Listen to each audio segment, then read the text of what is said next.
ब्राह्मण गावात वाढत्या गुन्हेगारीकडे स्थानिक पुढाऱ्यांचे व पोलीस प्रशासनाचे दुर्लक्ष.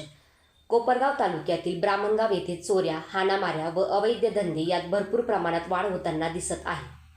सध्या ही बाब अतिशय निंदनीय आहे. गुन्हेगारी लोकांना पोलीस प्रशासनाचा व स्थानिक पुढाऱ्यांचा आशीर्वाद असल्याचे गावातील स्थानिक लोक करताना दिसत आहे. फिर्यादी हे गावातील विठ्ठल मंदिराचे पुजारी म्हणून काम करतात.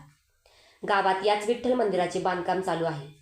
यातील फिर्यादी हे त्यांची घरी जात असताना कुमार पद्मकांत नाईक व अमृत उर्फ साई प्रसाद कुमार नाईक तेथे आले व फिर्यादीस म्हणाले, तुम्ही आमचे अतिक्रमण का काढले? त्यावेळी फिर्यादी म्हणाले, माझा काय संबंध, मी कशाला काढेल?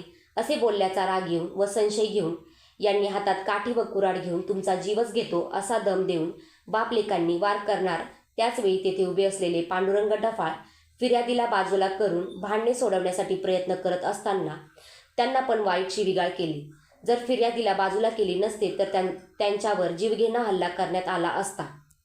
पोलिसांनी या प्रकरणी कुमार पद्मकांत नाईक व अमृत उर्फ साई प्रसाद कुमार नाईक यांच्या विरुद्ध कोपरगाव ग्रामीण पोलीस स्टेशनमध्ये तक्रार दाखल केली आहे. पुढील तपास पोलीस निरीक्षक संदीप कोळी यांच्या मार्गदर्शनाखाली police head constable Nizam Shaikh हे करीत आहे.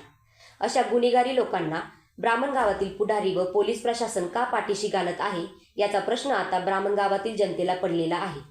जर असे असेल तर गावातील जनतेला पोलीस प्रशासनावरील असलेला विश्वास हा उडताना दिसत आहे.